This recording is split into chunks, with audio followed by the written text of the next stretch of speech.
What's up, everybody? My name's Chance. Today we're going to be playing a Rampaging Monument deck.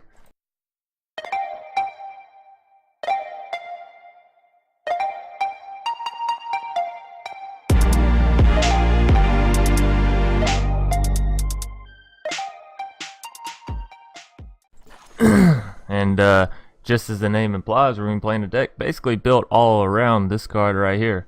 Rampaging Monument. Basically, whenever it enters the battlefield, it enters with 3 +1/+1 counters, and every time you play a multicolored spell, whether it be creature, instant, sorcery, whatever, it gives a +1/+1 counter to Rampaging Monument. So we can go ahead and increase him to 3. I don't think I had the uncommon last night once I built this deck, and we will actually take out... We'll take out a Spybug, I guess. You can... Okay, so I'll go over the deck real quick. Thoughtbound Phantasm. Since, if you can see, I don't know whether or not you've realized it yet or not, but there's a lot of... Actually, what I should do... something like that, and maybe take out a Lazav and take out a Etrata. Hostage Taker will leave, and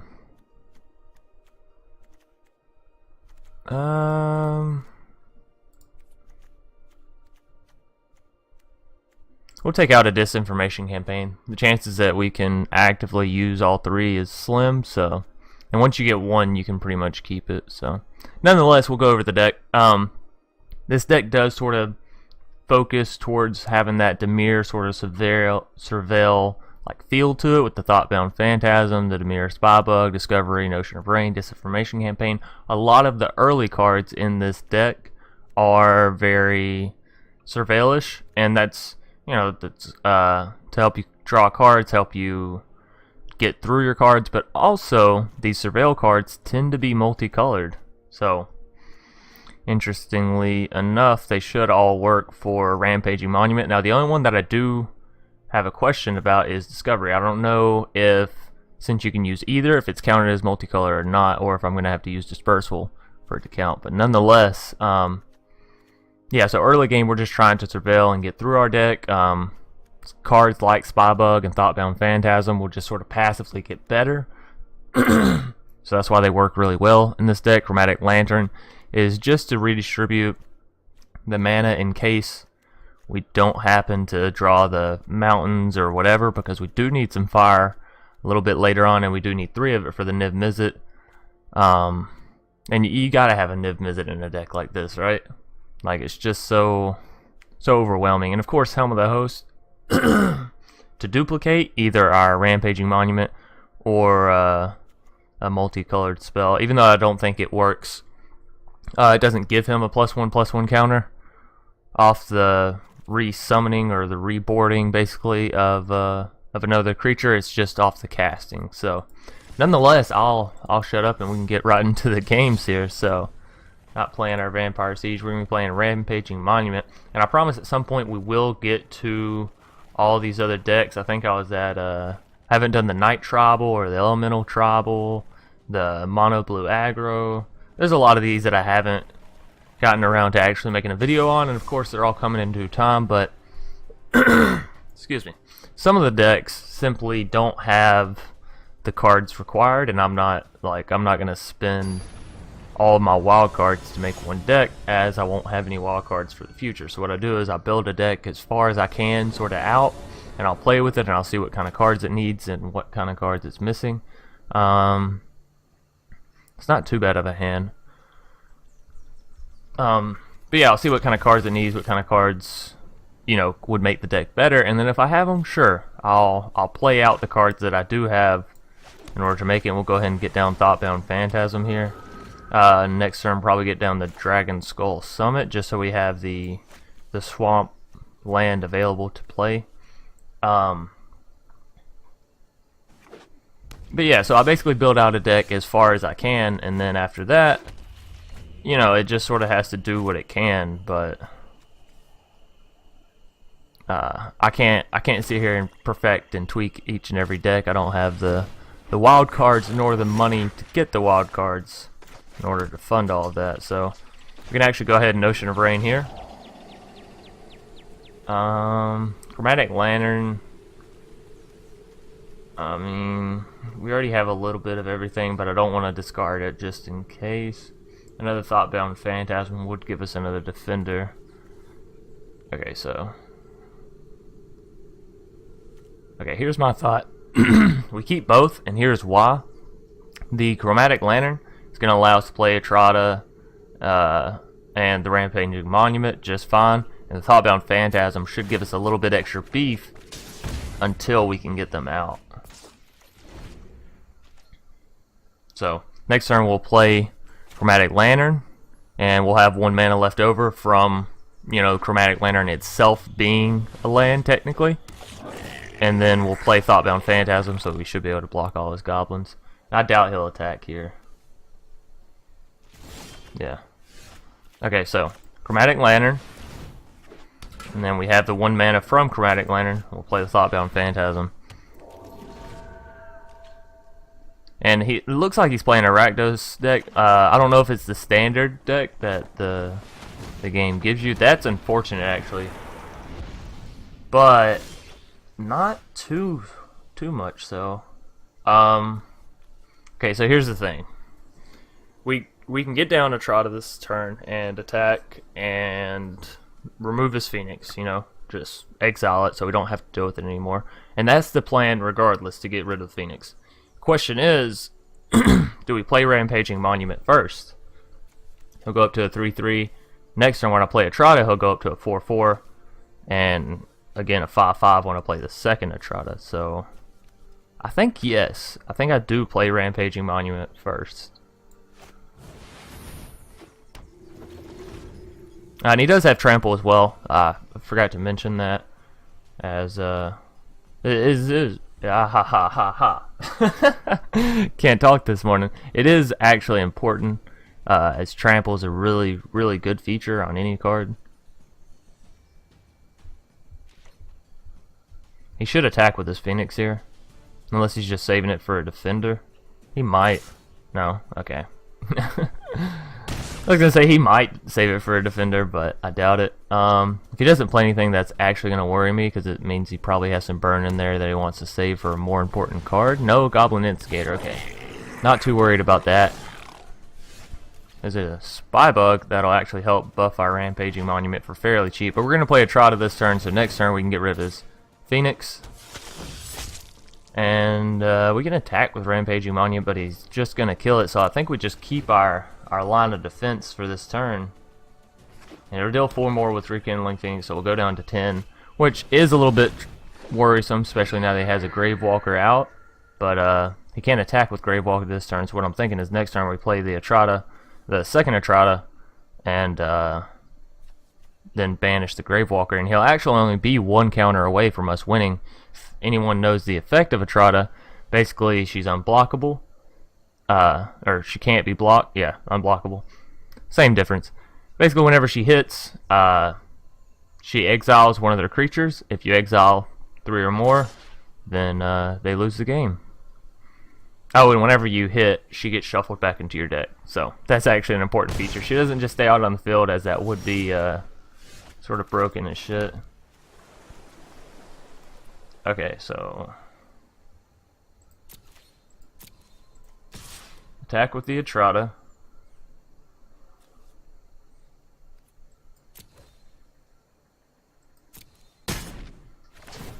And we'll banish the Phoenix. Now we can play our other Etrata, and granted it would be more beneficial again to play the Rampaging Monument first, but we really need that Gravewalker off the board this turn, so as it is already going to deal 5 damage. Actually, if he has a Sure Strike here, he might be able to end us. What is that? 3, 5. He has 5 attackers. We have 4 defenders. No. He would take us down to 1, though. That would be a very scary ordeal. Or he could kill our Etrata and next turn maybe guarantee victory for himself. If he has a Sure Strike, it would be very scary. He chooses not to, though. He's got to have something cooked up. Here's the thing. If we play our second Rampaging Monument, then we can't really play anything to buff our first one, which actually can attack this turn. I'm thinking as we play Demir Spybug and Discovering. And let's see if Discovery works. It does! Aha! Nice. So, even if it is a card that you can use either or, it's still counted as a multicolor, which is actually really, really cool. Notion Rain actually deals damage to us. I don't know if we want that. We'll keep the Guild Gate because we can play it this turn. Yeah, I'm going to discard the Notion of Rain because I know I'm going to be too tempted to play it. And we really don't need that, so... Go ahead and play the Guild Gate, and we'll attack with the Etrata. 7, what is that? 2, 3, 4, 5, 6. Do I attack with the Rampaging Monument? He would have to sacrifice everything unless he has a Sure Strike. If he has a Sure Strike, he can kill it pretty easily. 1, 2, 3, 4, 5. F5. Okay. We'll play it safe here. We're not going to attack with our Rampaging Monument. And here's my thinking. If he has a Sure Strike, then he can either kill it, or next turn, he could kill us, guaranteed, with a Sure Strike. So, could he? Yeah, he could. I was about to say, we attack with our Rampaging Monument. Say he just lets it go through. He doesn't block or try and kill it or anything. We're stuck with 3 defenders. He has 5 attackers. Basically, 2 attackers get through. He uses Sure Strike on one of them, which brings it up to a 4. And the other one that goes through, even if it's a one attack creature, he deals 5 damage. So that's why we didn't do that. And there's a Notion of Rain anyways, even though we discarded the other one. We'll play another Rampaging Monument. After all, that is the focus of this deck, and then we'll play a Discovery. This will bring our Thoughtbound Phantasm up to a 5/5, so it can actually attack as well. 2 Swamps. No, thank you. And a Disinformation Campaign might actually be kind of nice here. Alrighty, so we can swing overhead. And I think... I think we can swing overhead. He's only going to get 1 through. Maybe we swing with our Rampaging Monument, actually. We don't swing with the Spybug. Because no matter what he does, he's gonna lose. He's gonna lose some creatures here. If I had to guess about it, more than 1.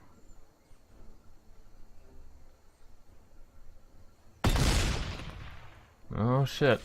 If he has a Sure Strike and a Shock in hand, I'm gonna be very upset. That would allow him to win as well. In case you were wondering, 1 attacker gets through, deals 4 damage to us, 1 shock, and we're dead. So hopefully he doesn't. The reason Expansion is in this deck actually is because I figured it would work pretty good with maybe not Notion of Rain. Is that lethal? I don't think that's lethal. Is it? We'll do that just in case. Is that lethal? 2, 5? That's lethal. Son of a bitch. Because I attacked the Rampaging Monument. Good game. Act of treason coming out to bite us in the ass. But nonetheless, you guys can sort of see how quickly and how effectively you can stack Rampaging Monument with this deck. And I don't know if we do, but if we don't... No, we do. Okay. So we definitely need to add some Nicol Bolas into this deck. Cause I feel like that'd be real fun. But we actually do. Another okay start. Take that back. Scratch that. I look at like the cards I can play first, but drawing 2 mountains is very, very unfortunate. The shitty thing is we only have 3 in the deck, so it's like the odds of us drawing 2 in our opening hand are very, very small.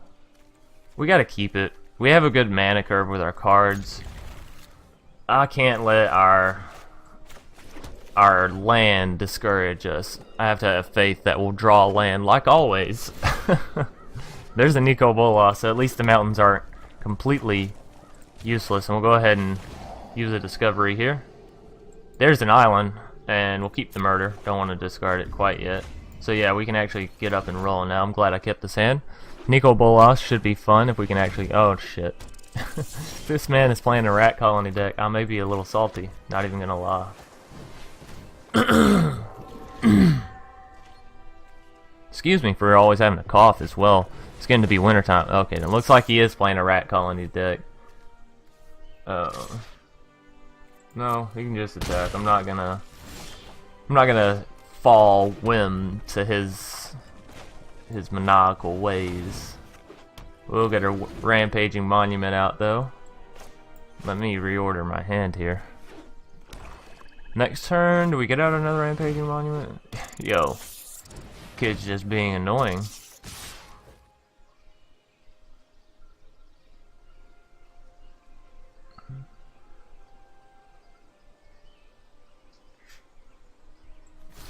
I'm thinking we go ahead and give up our Thought-Bound Phantasm. This isn't going to be a very long, surveilled out game. This game's going to be quick. I can already tell.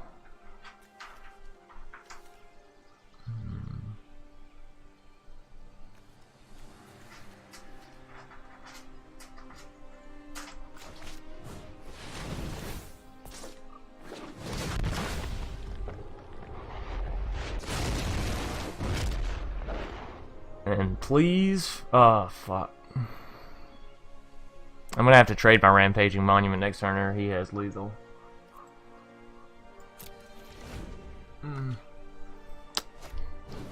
Son of a bitch, he had another rat colony. I wonder if that's all he has in his deck is rat colonies and lands. I mean, I guess it's not a terrible idea. God damn, it's annoying though. Murder, can't play Rampaging Monument. Okay, so that's gonna be a GG. Lost to a fucking rat colony deck of all things. Obviously, the strength of this deck is not in its speed of taking down your enemy, but I do really enjoy the synergy, despite whether or not it's been shown all too well. Although in that first match we were actually doing really well. He just pulled out an active treason and bounced it back on us. Granted, we did go low early.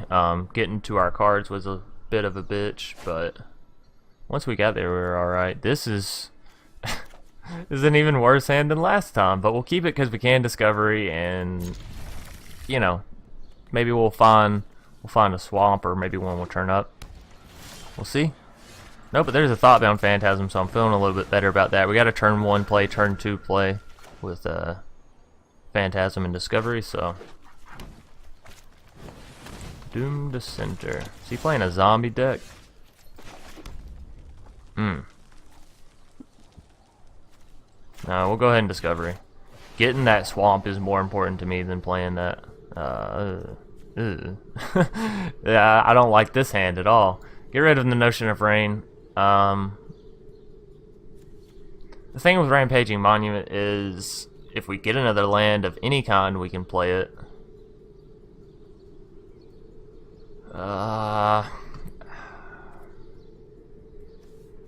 Discard it. It's not a card we need right now, so get rid of it. Memorial to Folly is. That's actually nice. I always go back and forth on what to discard whenever I surveil. Sometimes I'm like, nah, fuck it. If it doesn't help immediately, discard that shit. We're gonna play Drowned Catacomb. Do we do Spybug? I mean, he can't. He's not really attacking right now anyways, so we might as well, right? Might as well get out all of our cards that can stack before they actually need to. Vicious Offering. Okay, well, I mean, I guess that's a little bit better. We can play Memorial to Folly, but I don't think we're going to this turn just because it enters tap. Do we Notion of Rain or do we Treasure Map? We can Treasure Map and scry one. I think we Notion of Rain. We don't really like need the random mana. Get rid of the island. We have plenty. Expansion, get rid of. We don't need to Notion of Rain twice to ourselves. couldn't really see a reason for that, so we'll just discard it and try and get through our deck to the actual creature cards we want, because right now we're just seeing a bunch of sorceries, bunch of magic shit going on. Ah, that's unfortunate. We do have a Sovereign's Bite, and that's in the deck to sort of counter a little bit of the... We can play Notion of Rain and Treasure Map. Let's play Notion of Rain and maybe Sovereign's Bite. We'll see 2 Chromatic Lanterns. We don't even need one of them, actually, this game. We've drawn our lands out pretty well, so... And there's 2 more lands. Holy hell. I mean, we play Treasure Map here.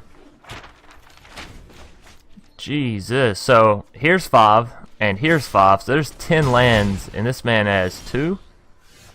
It's 11. 11 fucking lands. Dear Lord. Maybe I should have played Treasure Map earlier. We're gonna have to save the Etrata, because I can't afford to get rid of her. What happens if we draw another goddamn land? Then what? Let's play a Swamp, just so all of our shit's even, and we'll play Sovereign's Bite. Just to heal up a little bit. Oh man, I cannot believe. There we go. Cannot believe we drew that many lands that quickly. And here I was worried, taking my hand, if I would end up drawing the right amount of lands. If you guys are ever worried, the answer is yes, you will. You will always draw a land. Niv-Mizzet, that's nice.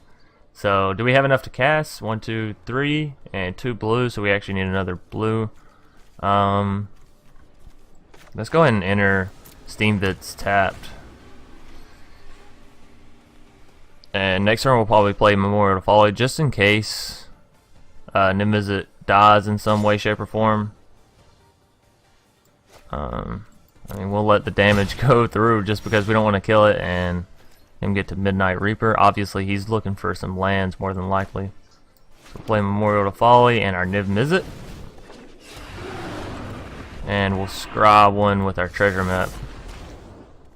Discovery, that's actually really nice. And we'll attack and get rid of his Midnight Reaper.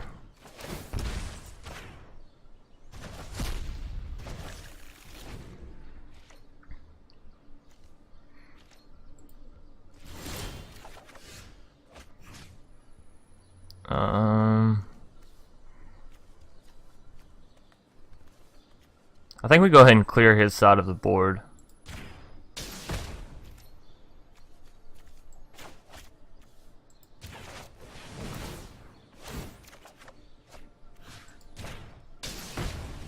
Ooh, Helm of Hosts. That's going to be nice. And Nicol Bolas. Alright, so we draw the Discovery because we can play it. It'll reactivate Niv-Mizzet.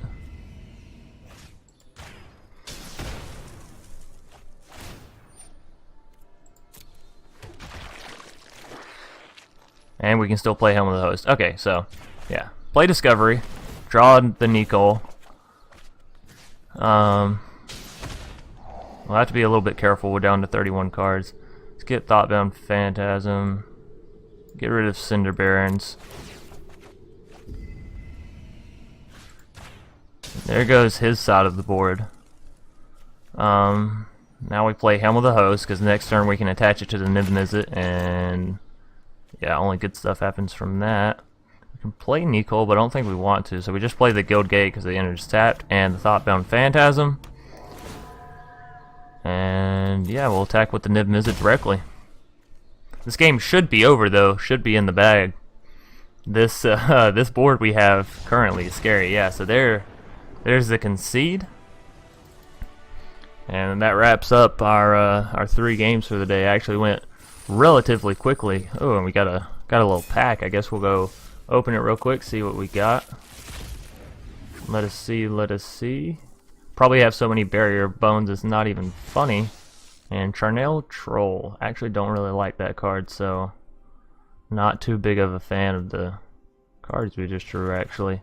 Nonetheless, I'll go back to the deck one more time so you guys can sort of take a quick look at it. Another thing you could do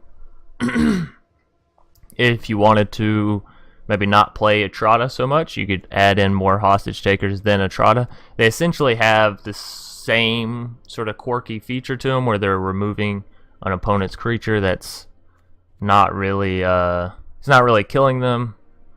Well, Etrata exiles them, but Hostage Taker, you don't really kill them. A little bit riskier to play Hostage Taker, as if they destroy your Hostage Taker, then obviously they get their creature back. I think. Yeah. If they kill Hostage Taker, then your creature does come back, so it's a little bit riskier to play her, which is why I only have one in the deck, and then 2 Etratas. So yeah, the early part of the game with this deck, basically you're just trying to survive and get into the area where you have enough land so you can cast. I give up on talking today. Where you can cast the Niv-Mizzets, you can cast the Helm of the Host, you can cast the Rampaging Monuments and the Nicols and all this really cool and fun stuff that actually synergizes really well with the card draw and just having the mana sort of already built. So yeah, hope you guys enjoyed. If you did, be sure to leave a like down below, and of course comment in the comment section if you have anything you want to say, talk about, ask questions, or deck suggestions. And of course subscribe if you want to see more, and I'll see you guys tomorrow. Peace.